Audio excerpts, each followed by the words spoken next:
Well, I welcome you all to the lecture 3 of week 8. In lecture 3, we will be studying various material handling systems. Those are used in the automation in manufacturing. The outline of the lecture is on your screen. At start of lecture, we will study the various material handling systems, their concepts, definitions. Then we will have a discussion on the concept of logistics and unit load principle. After that, we will study various material handling systems in detail. These are cranes and trucks, RGVs, that is rail guided vehicles, conveyors and automated guided vehicles. So let us begin. In industry or in any shop floor, we are dealing with various materials, parts and products. The materials, parts and products are to be moved. We have to store them and we have to track them. We have to make a record. And this is quite usual in any commercial infrastructure.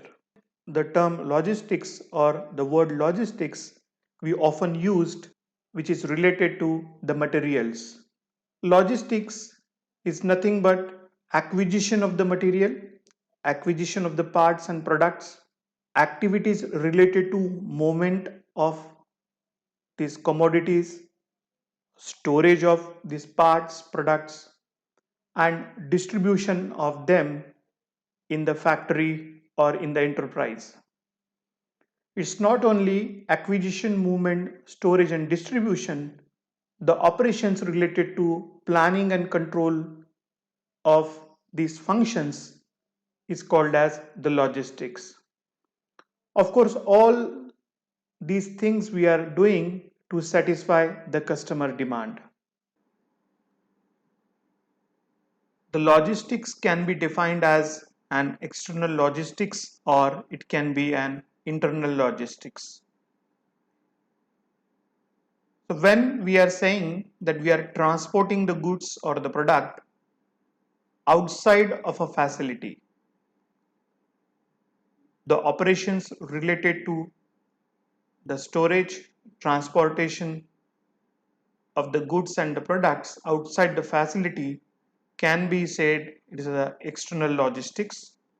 So when we say that we are moving the material from one geographical location to the other geographical location, it involves basically the transport of the material, raw material, finished goods, semi-finished goods, products from place of manufacture to the destination, that may be market destination or the distribution destination.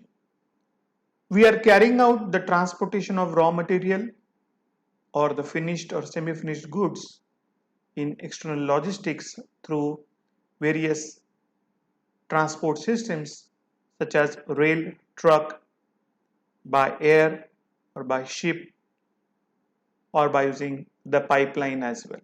So the fluids, say water or the petrochemical gases, they are transported through the pipeline. In case of internal logistics, we are moving or storing the materials inside a given facility. In an enterprise, there are various things are needed, and when we are storing them, we are acquiring them and making a record of all the things. Then the operations related to this is called as the internal logistics. The basic element and the important element in the logistics is the material handling. And in this lecture, we are studying the various material handling equipment, those who are important for the automation purpose.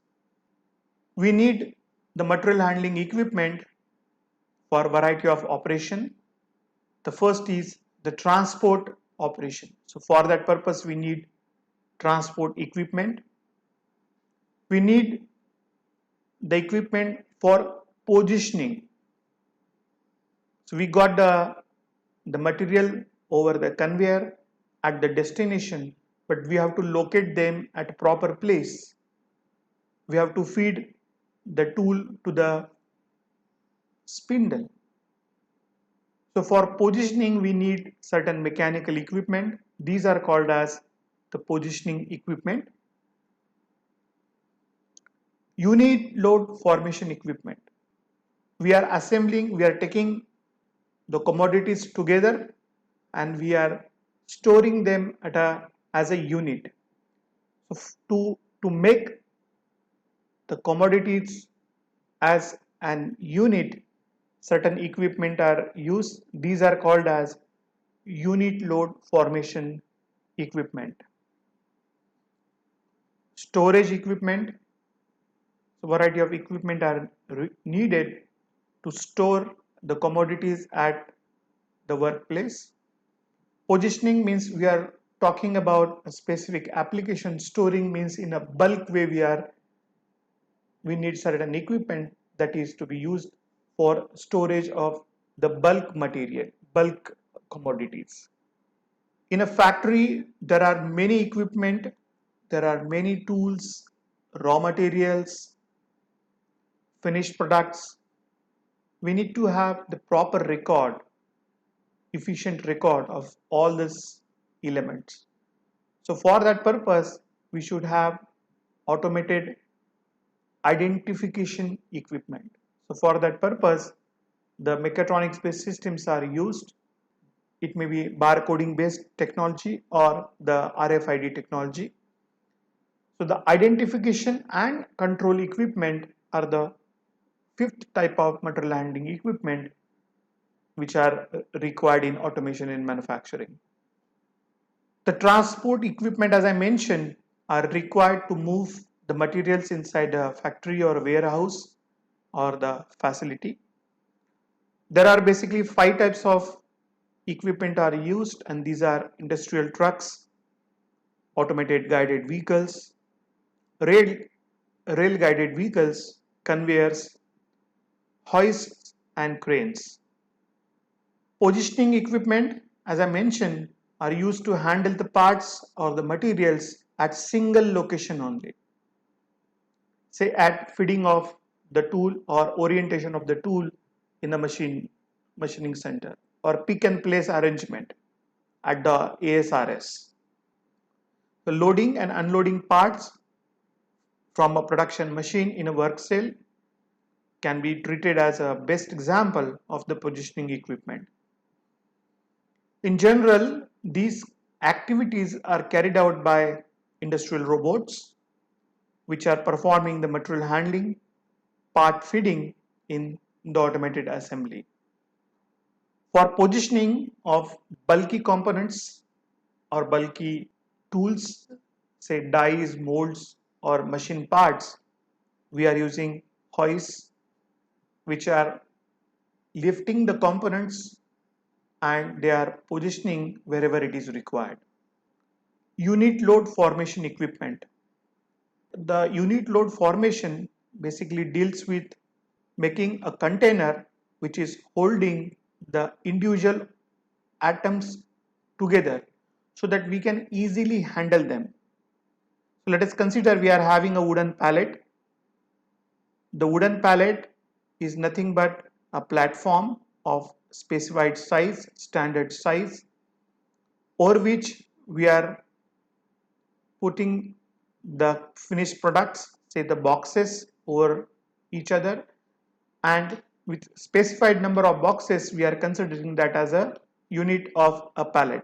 After that we are wrapping that specified number of packets or boxes together, and that will be considered as one unit of 50 boxes, one unit of n number of products.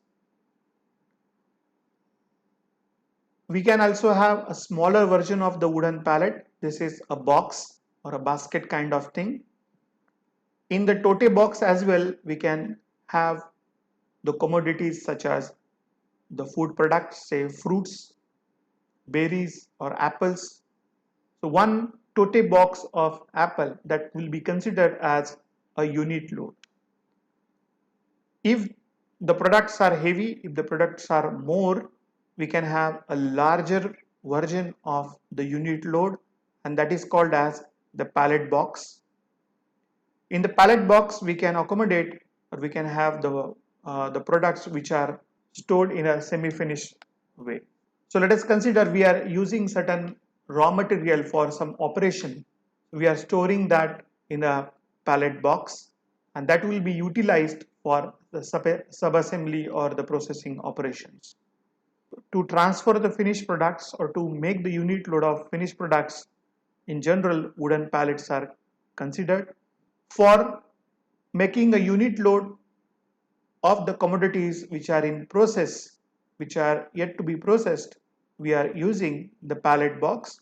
Even for handling the larger volume, we are going for the pallet box. So you can put the products or the raw materials inside the pallet box. Of course, we are not wrapping this material by using the plastic. This is also used to handle the raw materials or semi-finished products. Palletizing, basically an operation which is automatically shrink wrapping the plastic film around the unit load which is there on the pallet, and that wrapped unit of the products will be sent for the shipping. So the operations related to shrink wrapping the plastic film is called as the palletizing. So we need to arrange the products on the pallet so that they will not fall down, and then we have to wrap them by using the plastic film. So to carry out this operation, we need the automatic machines. These machines are called as the palletizers. In a similar way, we also need depalletizers as well. So consider we are having a distribution center of the same enterprise. So from the manufacturing unit, we are getting the palletized products. So we need to now depalletize them, and we have to unload the cartons from the pallet. So to carry out this operation in automatic way, we need the equipment. These are called as depalletizers. Storage equipments. The conventional method is the bulk storage, that is on the open floor area. So consider we are having food grain bags which are stored in a godown, the food grain godown. We are stacking the food grain bags, and generally these kind of storage is on the open floor area. Even in the industry, we are using the open floor area for stacking of the bigger size boxes or the cartons. The rack type of system is the more sophisticated way. The racks are designed to accommodate the pallets. We have to prepare the pallets of the commodities or the products, and straightforward we can put these pallets inside the rack system. The rack system may have the specified numbers, they are coded basically, and we can easily automate the process of the rack system. So such systems are called as automated storage and retrieval system, which are having the automated racks. We also use shelving and bins. And the shelving and bins are utilized to store smaller components, say screws, nuts, various tools. We are using drawers, but handling of the shelving and bins, it is manual. It is a labor intensive. Overall, the handling of the open floor area storing and the rack system storing non-automated way is labor intensive. So for that purpose, we have to go for automated storage system, which is certainly reducing and eliminating the manual labor. When we are automating the process of storage in the racks and handling of the various items inside the rack, that will convert it into automated storage and retrieval system. As I mentioned before, we have to identify and control these commodities or equipment in the shop floor. We have to keep track of these materials that to be moved and stored. So for that purpose, we are using barcode technology, which often we use in the retail markets as well. In the retail markets, in the garment markets as well, we are using RFID technology, that is a radio frequency identification technology. Both these technologies are also used in industry. We are tracking, we are providing first the barcodes to the palletized unit loads, and then we can retrieve the specified pallet for either dispatch or for unpalletization or for its further utilization. Now, what are the various design considerations that to be studied? The design of a material handling system basically depends upon the materials that to be handled. So what type of material we are handling, what is the quantity and distance that to be moved. So when we are choosing a certain material handling equipment, first of all we should know what is the type of material, whether it is a solid or it is a liquid material or it is the gaseous product. So based on that we have to choose appropriate material handling technology. Quantities, whether it is a low quantity, medium quantity or high quantity. Then the distance, for how long the material handling has to be carried out, for how long we have to transport the material inside the warehouse or the automated industry. So based on that as well, a suitable choice can be made with available options with us. Then what kind of production facility will be getting served by the material handling system? So whatever the products or the commodities we are transporting, for which purpose, for which production operation we are utilizing them, whether it is a machining operation or it is painting operation or packaging operation, how much precision is there, whether it is a clean room or non-clean room, whether it is a general purpose shop floor. So all these aspects are very essential that to be considered when we choose or when we design a material handling system. Of course, the next parameter is the budget, the cost. So the type of material that to be removed, the type of material that to be moved, the quantity or the distance that to be moved, what kind of application of that material is there during the transportation, and the cost associated with that.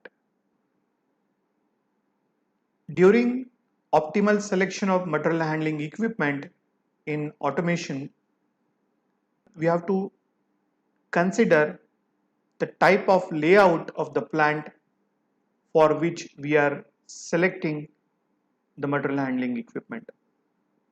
In the industry, basically three types of layouts are used. These are process layout, product layout, and fixed position layout.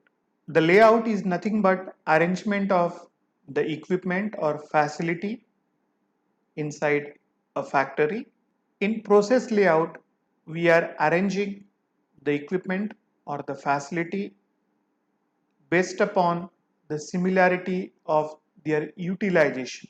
On your screen, you can see a facility related to the tool room. Here, we have grouped various equipments based upon their utilization. You can see the sections based upon their utilization. A lathe section, the turning section, where we are reducing the diameter of the workpieces. Milling, machining operations, grinding operations, which are finishing operations, semi-finishing operations. Welding operation, it is a joining operation or assembly operation. Fitting and assembly related activities. So the equipment, machines which are similar in utilization are grouped together and we have made sections of them. Also we are having a testing and inspection or measurement lab where all the finished or semi-finished products will be tested, tools will be tested, inspected. At the end, we can have the painting, packaging and the palletization. So consider there is a part A which is to be processed at lathe operation, then the grinding, welding, it will go to testing, it will not have any fitting related activity. Part B is moving from lathe to milling operation, from milling to grinding, and from grinding it will come to the fitting operation. After that it will go to inspection and testing, and then it will be packaged. There is one component, that is part C, which is to be processed only on milling, then finished on grinding. It will be welded, then it will be processed in the inspection section directly. So if you look at the operations which are need to be carried out on part A, part B and part C are different. Their sequence may also be different. So the process layout is basically catering the low volume production or the medium volume production. So around say 1 to 100 number of parts that to be manufactured. For that purpose, the process layout is okay. In process layout, the advantage is that we can have a great variety of parts that can be processed. The part A, B and C are entirely different in their processing.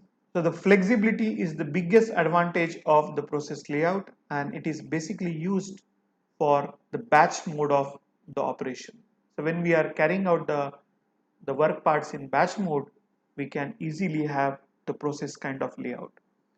So when we are transporting the material from one shop to the other shop, we have to choose the equipment accordingly. Here we cannot have the conveyor based arrangement.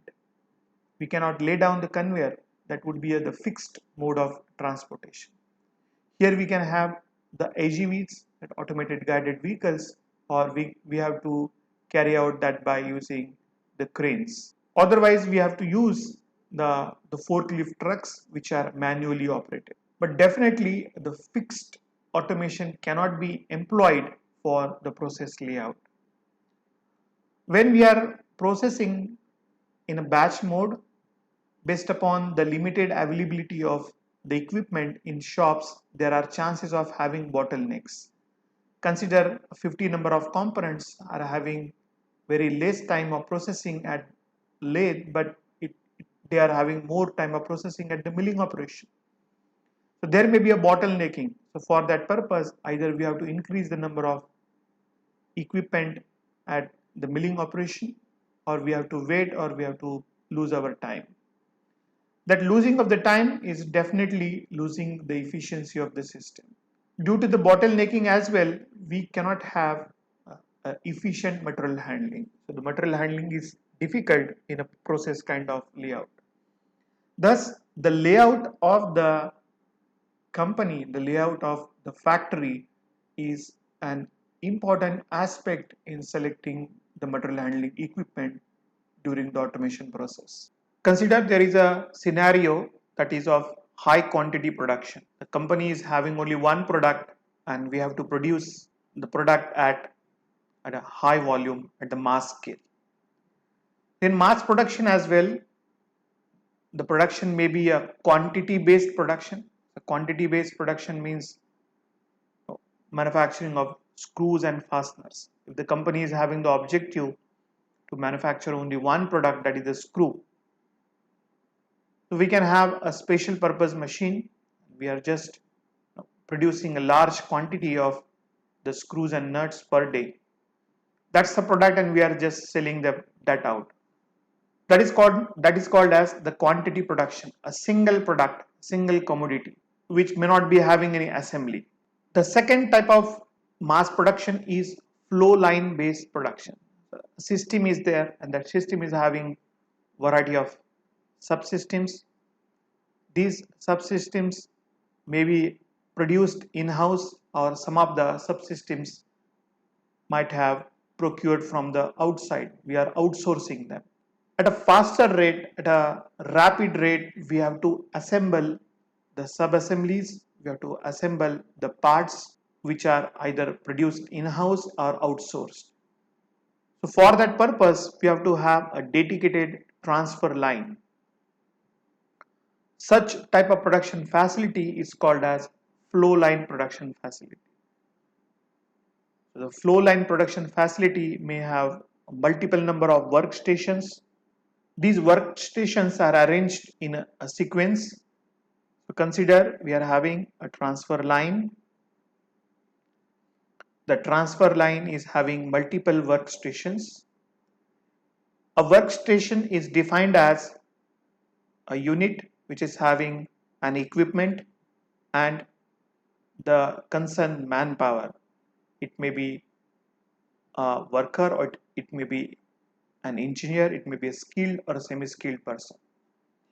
And then there is a required tooling, specialized tooling. Nowadays, the 100% automation factories are replacing the human workers by the robots. So a machine, specialized tooling, and the control element that may be human being or the robot is together called as the workstation. In flow line production systems, we are having many such workstations which are arranged in a sequence. The raw material is entering in the transfer line at one end. The commodities are entering at one end, at this end, and the workstations are processing these commodities, and at the end of the flow line, at the end of the transfer line, we are getting the semi-finished product or the finished product. The characteristic of product layout is that its flexibility is very low. In certain cases, if the system is very hard, then probably we may not have any chance to incorporate any changes in the product design. So we have to redesign or rearrange the entire hardware of the flow line. So therefore, the flexibility of the product layout is very low. The product variety naturally is also very low. So we are working only on one product. In quantity production, consider we are having a special purpose machine which is manufacturing only one type of product. For the variation in that product, we have to go for another type of special purpose machine. The machine may not have the capability to accommodate the variations in the design. However, the efficiency of the product layout is very high. So we are producing enormous quantity of the work parts or the systems per day. The product layout is basically utilized for mass production systems.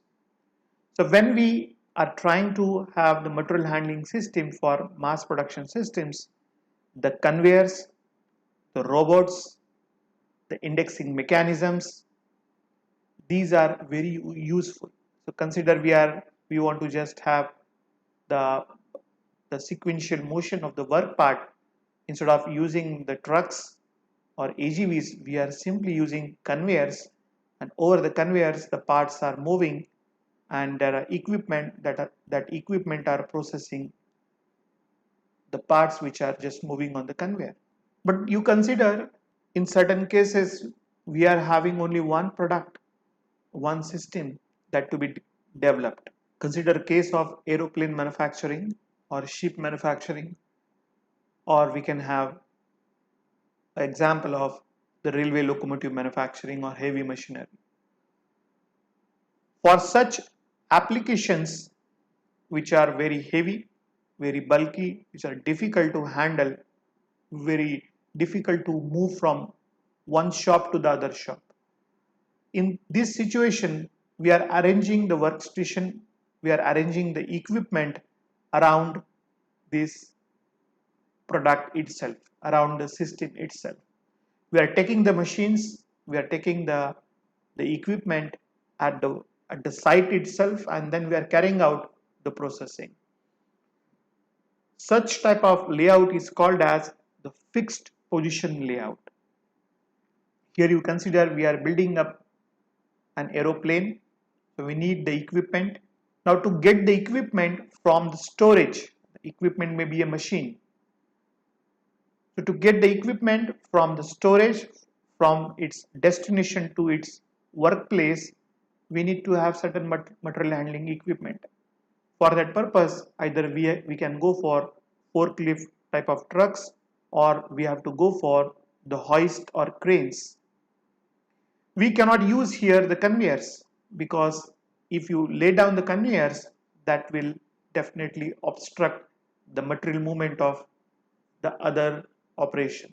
Either you take this equipment or you can mount the equipment on mobile devices. You can have the wheels to this equipment so that we can easily take them to the fixed position of manufacturing. In fixed position layout, the quantity is very less. It may be one or two products that to be manufactured.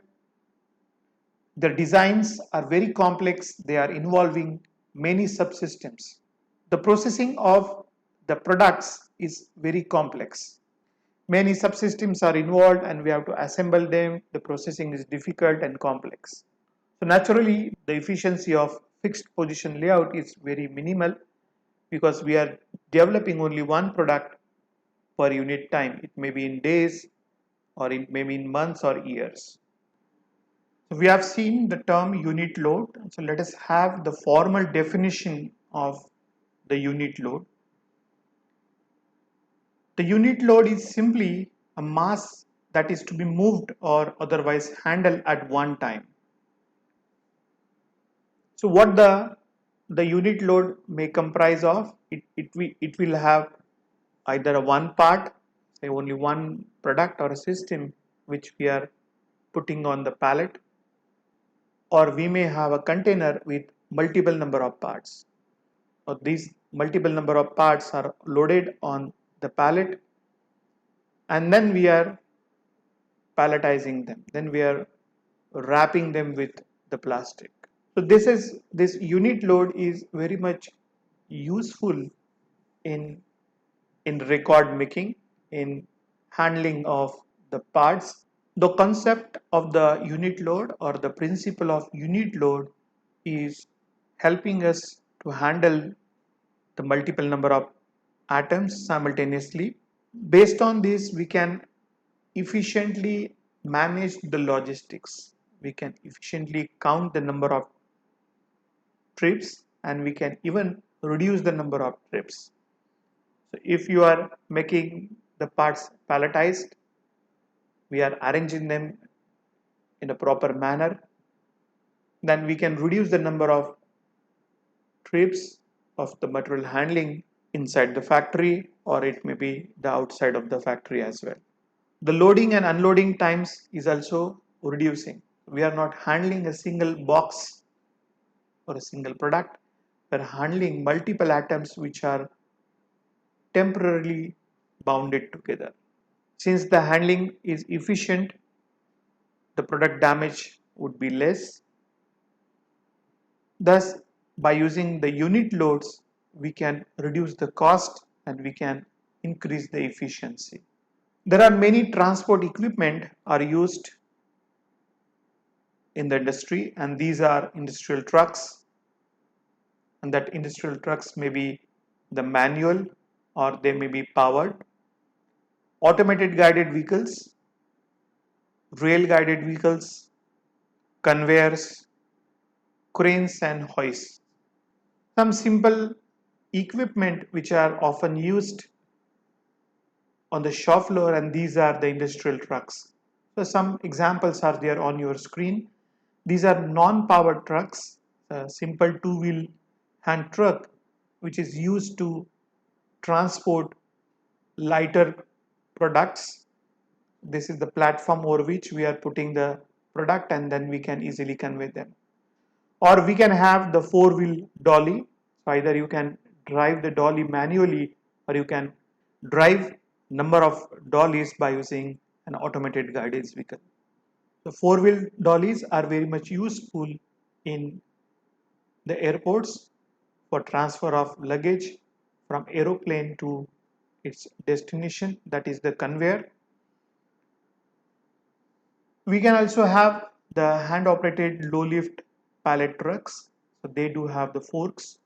The forks will be inserted into the pallet and forks will be lifted hydraulically. But the lifting is very small. As the forks are lifting the pallet, the commodities will be lifted and then we are transferring them to the desired location. All these trucks are non-powered. As far as the automations are concerned, we are using the powered trucks. Though they are manually operated, but these entities are very much useful in semi-automated industry. When we are talking about material handling in process layout or in fixed position layout, to handle the bulkier component, say dies and molds or the tools or the raw material, we need to have an equipment that is the powered truck or the forklift truck. So this is a typical arrangement. You can see here we are having the forks and there is a hydraulic system. Hydraulically we are lifting the forks. The lifting is comparatively very high. There is a frame and it is having a very heavy engine. That engine is operating the hydraulic system as well. By using the hydraulic system, we are operating the forks and the forks are lifting and then we are maneuvering, we are transporting or conveying the commodities at their desired location. Automated guided vehicles are widely used in automation. These are independently operated, they are independent, they are propelling themselves, they are self-propelled vehicles, they are guiding themselves. The AGVs are having onboard batteries. The battery life may be around 8 to 16 hours. There are basically three types of AGVs are used in the industry. These are towing vehicles, pallet trucks, or unit load carriers. On your screen, you can see a towing truck, it's a driverless towing truck. It is remotely controlled by a central computer, or it is self-propelled or self-controlled as well. It has the forks, and over the forks, a palletized commodity can be seen. So this is the wooden pallet over which a unit load is placed. The unit load can easily be handled by the forks of this the AGV. The AGV is having the capability of controlling remotely, wirelessly. This is another variant. It is the unit load carrier. This unit load carrier is having low height and we can handle only the typical unit load for which it has been designed. Only one pallet at one time is being handled by such system. The next one is the pallet carrier. Consider we are having a AGV and which is driving, which is taking along with it a dolly, and over the dolly we are having the pallets. So we can have a multiple number of dollies which are arranged in sequence, and based upon the capacity of the AGV it can drive the dollies. The AGVs are providing the driverless train operations. We can efficiently handle the storage and distribution. The AGVs are basically used for automated storage and distribution of commodities or the raw materials. AGVs are the integrated part of ASRS, automated storage and retrieval system, which we have seen in our very first week of this course. We have seen one video where ASRS is taking assistance of the automated guided vehicle. How the AGVs are helping? The AGVs are feeding the automated and storage retrieval system. They are getting the unit loads on pallets from the receiving dock. Consider a truck has arrived in an enterprise of raw material and it is having multiple number of unit loads. Now AGVs will go to this dock, they will receive the unit loads, they will receive the pallets, and then they are feeding that pallets to the ASRS in a systematic manner. The ASRS system is placing these atoms into the storage. The ASRS also retrieving the individual pallet from the load, and then they are transferring that to the vehicles for delivery purpose.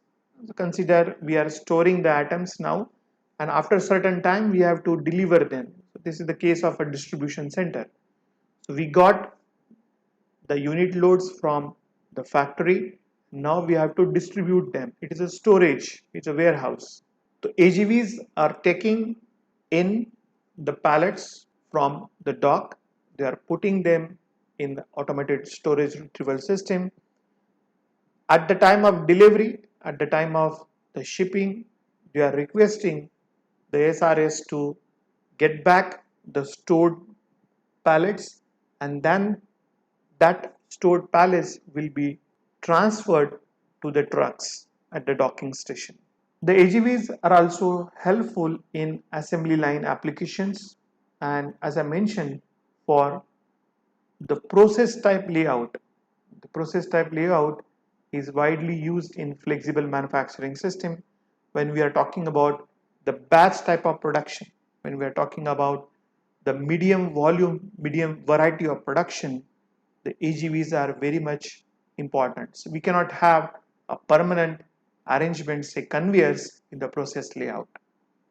There are basically 5 types of guidance technologies are used in the navigation of the automated guided vehicles. We can use either the embedded wires, which are guiding the AGVs. We can have pen strips or magnetic tapes. Some of the guided vehicles are working based upon utilization of the laser based technology. These are called as the LGVs, the laser guided vehicles. We can also use the gyroscopes for the navigation purpose. These are called as the inertial navigation based AGVs. Embedded guide wires based technology, we are cutting a slot over the shop floor, and in that slot we are embedding the wire which will be guiding the AGVs. This wire is generating low frequency signals based upon the input which is given. The frequency is around 1 to 15 kilohertz. Due to these low frequency signals, the magnetic field is getting generated, and that magnetic field will be utilized to navigate the AVG along the defined path. The magnetic field will be sensed by the induction based sensors. On your screen you can see the automated guided vehicle which is having the sensor arrangement at its bottom, and the sensor is sensing the magnetic field which is generated by the embedded wire. According to the sensor signals, the navigation or the control unit of AGV will control the speed and direction of movement of the AGV. So what will happen when we are working in loops or branches or side tracks? To handle these situations in embedded guide kind of technology, we are working with the frequency select method or the path switch select method.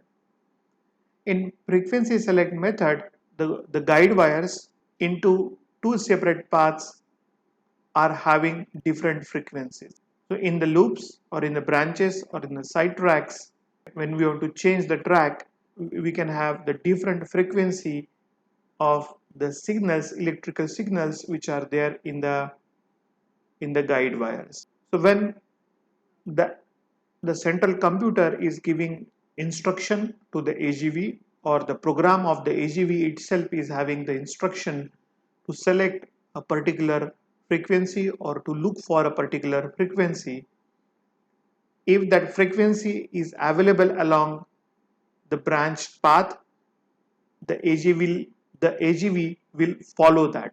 So at branching, if the programmed frequency is matching with the available frequency of the branch path, the AGV will follow that particular path. Or we may have the path switch select method. So when we are having the options, the right option or the option that to be chosen, we are giving the electrical signals to that particular option only.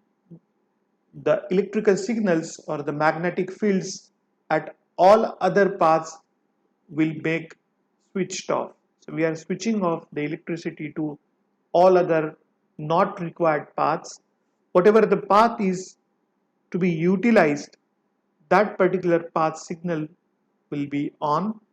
As it is on, the AGV will follow that particular path and it will convey the product along that path only. We can have the navigation by using strips which are painted. These strips are having fluorescent particles which are reflecting the ultraviolet light. The onboard sensor of the AGV will detect that light. It is a phototransistor. It will detect the light and accordingly it will get maneuvered along that particular path. We can also have the magnetic tapes. So instead of having the painting or painted arrangement, we can have the magnetic tapes which are installed on the floor surface along the defined pathways. The magnetic tapes arrangement is avoiding the cutting of floor surface, which is there in the embedded wire technology. We have to cut the floor system. So that can be saved by using the magnetic tape arrangement. We can easily redefine the path. If we remove the magnetic tape from the floor, we can rearrange, we can relocate the magnetic tapes and we can change the path very easily. The magnetic tapes are generating passive signals. In the embedded wire technology, the active signals are being generated, but in magnetic tape, it is a passive signals, of course, that need to be converted into the active signals by using the signal processing devices. We can use lasers for the navigation purpose. In laser-based AGVs, there is no need of any wire which is embedded. There is no need of any magnetic tape, or we may not require the painted strip on the floor. In laser-based AGV, we are using a combination of dead reckoning and reflective beacons. Beacons is a mechanical element which is having the reflections on it. Various reflective beacons are arranged in the plant and the AGV is having a laser. The laser is being continuously transmitted from the AGV. That laser will get struck to the beacon and from that beacon it will get reflected. The reflected signal from the beacon will be stored inside the processing unit of the AGV. And that stored information will be utilized to know the current position of the AGV, and it is utilized to compute the destination that to be achieved. The dead reckoning is a term that is refers to the capability of a vehicle to follow a given route in the absence of defined pathway in the floor. So it is basically a system which is making the AGVs capable of finding the path or following a path when a defined pathway is not available on the shop floor. We are not having any embedded wire technology. We are not having any magnetic strips. We don't have any the painted strips over the floor. The AGV is free to move and based upon the beacons which are available based upon the programming it is having, the AGV is taking its own control and it is moving on its own inside the shop floor.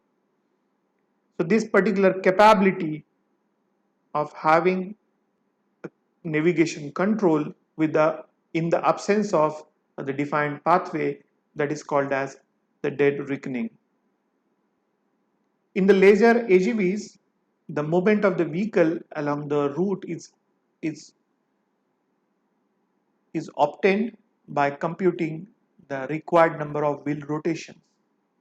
So during the movement of the AGVs, the number of rotations of the wheels are computed. The servo motor may be there or a stepper motor may be there, and that number of rotations are utilized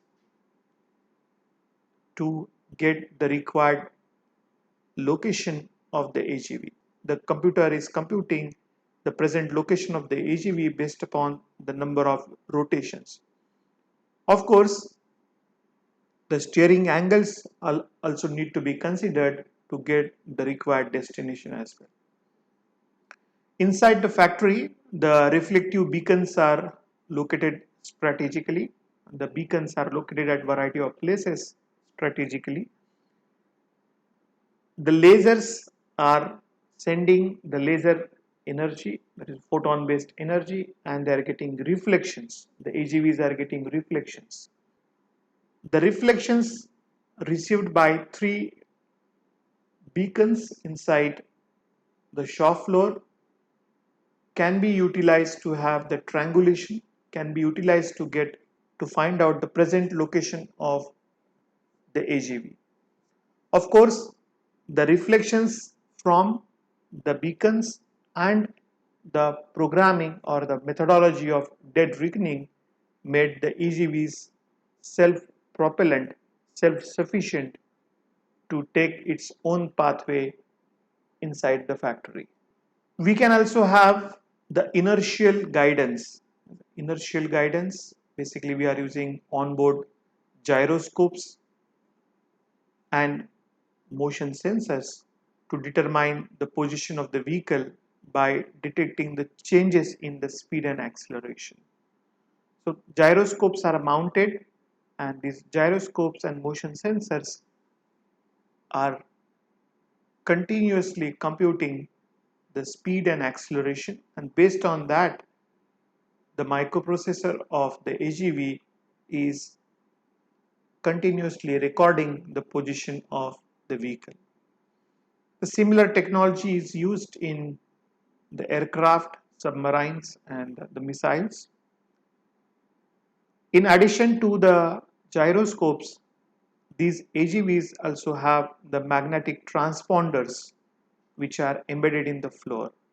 These are the additional systems which are ensuring whether the AGV is following the correct path or not. So basically, the AGVs are very much useful in the process layout kind of manufacturing automation.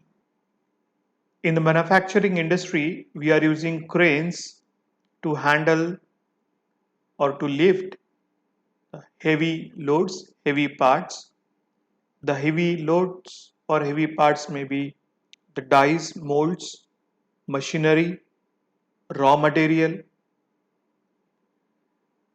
There are 3 types of cranes which are used in the industry. These are bridge crane, gantry crane, and jeep crane. In bridge crane, there are 1 or 2 horizontal beams which are supported on the fixed rails on either ends, and these horizontal beams are moving in the direction perpendicular to the plane of paper. These horizontal beams are hosting the hoist. This is the hoist, and this hoist is moving along the Z direction. We can move the hoist along the length of the horizontal beam. So let us consider this is the x-axis movement of the hoist trolley. The horizontal beam is moving perpendicular to the plane of paper, that is the y direction, and that perpendicular movement to the paper is possible by using these two rails. These rails are supported by supporting columns. The end of the hoist can be moved along the vertical direction, that is the z direction. It will come down, it will lift the object, and then we can move the object or the product along the x direction or along the y direction. The bridge crane is basically used to handle heavier objects. So the big manufacturing industry, when we want to handle a very huge size work parts, components or machinery, bridge cranes are utilized. In bridge crane, the vertical lifting is carried out by using the hoist, whereas the horizontal movement is done by using the rail system. So as I mentioned, the bridge crane is used to handle the heavy machinery, steel mills, and it is basically used in power generating stations where we need to handle the impellers, turbines of a large size. The next version is the gantry crane. It is very similar to the bridge crane itself, but the handling capacity of the gantry crane is lesser than the bridge crane. In gantry crane, we are also using a bridge which is supported at one end on the runway and the rail, which is hosted on a support column. The other end of the bridge is supported by a gantry leg, and the gantry leg is moving over a rail. The arrangement of the gantry crane is smaller, and we can handle small or medium type of work parts. Not very huge work parts are being handled by the gantry crane. The gantry crane we can move inside the warehouse, inside the shop floor or the factory. We can take the crane anywhere we want and we can handle the work parts. There are certain variations in the gantry crane as well. We can have a double gantry crane which is having two legs which are moving over the rollers. The other types are like half gantries or the cantilever gantries. In half gantry crane, there is a single leg on one end of the bridge and the other end is supported by the rail mounted on the wall. The same configuration we have seen in our previous slide, that is the half gantry crane. In cantilever type, the bridge extends beyond the length of the support length. So this is the half gantry crane. If the bridge is extending beyond the support provided, then that type of crane is called as the cantilever type gantry crane. The third variant of crane is jeep crane. In jeep crane, we are using a movable arm which is pivoted to a fixed column. This movable arm is hosting the hoist. Hoist can be moved along the length of the column. Suppose there is the work part or the commodities which are placed on the floor, the hoist will come down and will lift it. The movable arm can rotate about the axis of the fixed column, so it can rotate about this axis so that we can cover up considerable area inside the shop floor. The hoist is moving along the length of the movable arm, and the horizontal sweep of the jeep is circular or semicircular. So if it is circular, it can cover up the considerable area and we can utilize the jeep crane for wide variety of applications. The movable arm is providing the radial travel to the hoist. So we can have the radial travel along this direction away from the center of the column. The movable arm can sweep about the jib axis. It may be circular or semicircular form. And the hoist is moving in a downward direction, lifting the work part up, and then it is moving in the upward direction. Then either it can move in a radial direction towards the center of the column, or it can be rotated about the column of the jeep crane itself. The manufacturing industry also employ rail guided vehicles. These equipment are consisting of motorized vehicles which are guided by fixed rail system. The typical motorized vehicles are there which are fixed to the rail system. These vehicles are self propelled. They are getting propelled by themselves only. They are operating independently and are driven by electric motors. So these are the electrical driven vehicles, and they pick up the power from the electrified rail. We can have basically two classes of the fixed rail system, and these are overhead monorail or on floor parallel rails. In overhead type monorails, the rails are suspended overhead. They are suspended from the ceiling. As the work parts or the machinery or the raw material is being carried out in overhang position, we can save a lot of floor space when we are employing the monorails. The work parts are moving along the rails which are mounted above the floor space. So the ground space can be utilized, it can be saved for another operations for some other purpose as well. In rail guided vehicle systems using parallel fixed rails, the tracks are generally protrude up from the floor. So we are having typical rails which are protruding up from the floor and over which the vehicles are moving. The vehicles are moved in a asynchronous way and they are being driven by the onboard electrical motors. Basically, the rail guided vehicles are picking up the electrical power from the rail itself, and in such vehicles, we can easily have the routing variations. We can change the route or we can change the speed of the electrical vehicles easily.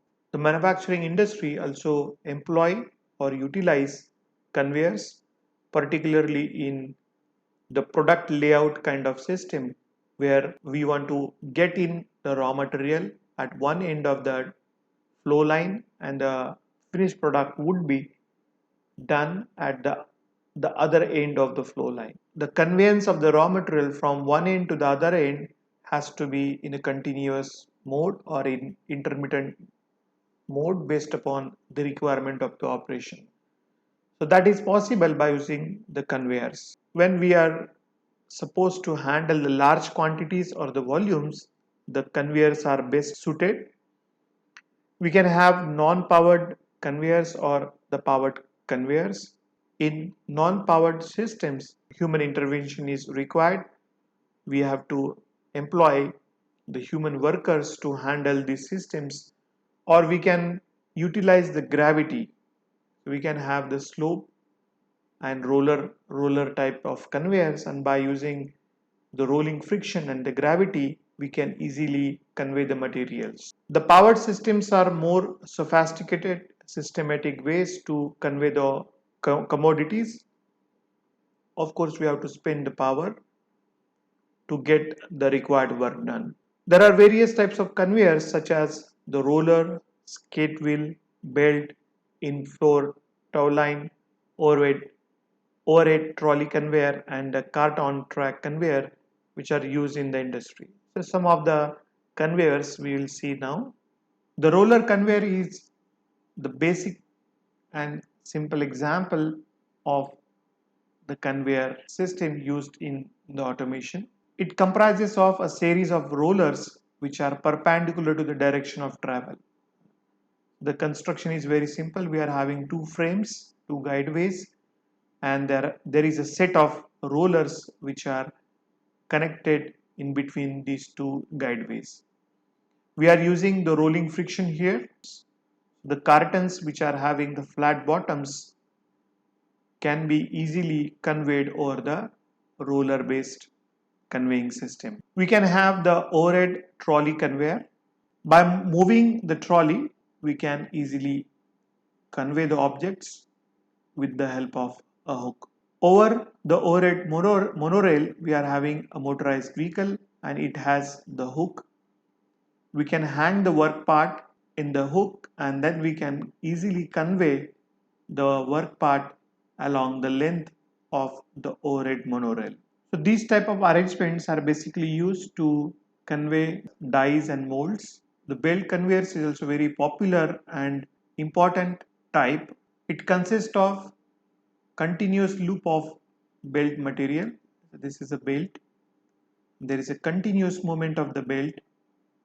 The belt is driven by the drive roll and there is a idler roll. The drive roll is being operated by the electric motor. The idler roller is helping to have the sufficient tension in the belt. At any moment, you can notice that the half the length of the belt is being utilized for the conveyance. However, the remaining half will not be utilized for the conveyance. That you can consider as a limitation of the belt conveying. We can have two variants of the belt conveyors. These are flat belts and trough belts. Belt conveyors are commonly used to convey light to heavy, solid or loose commodities such as food grains, sugar, cement bags, coals. Even belts can also be used to convey the flat material or flat bottom material. This flat bottom material may be cartons or the boxes of the products. In automation industry, the rotary indexing tables are heavily used. We have already seen the rotary indexing operation in our previous lecture. The rotary indexing table is required for the assembly operation. So here you notice a rotary indexing table which is mounted on a spindle and that spindle is being intermittently rotated by the indexing mechanism. On the rotary indexing table, we are having pallets and there are workstations which are arranged on its periphery.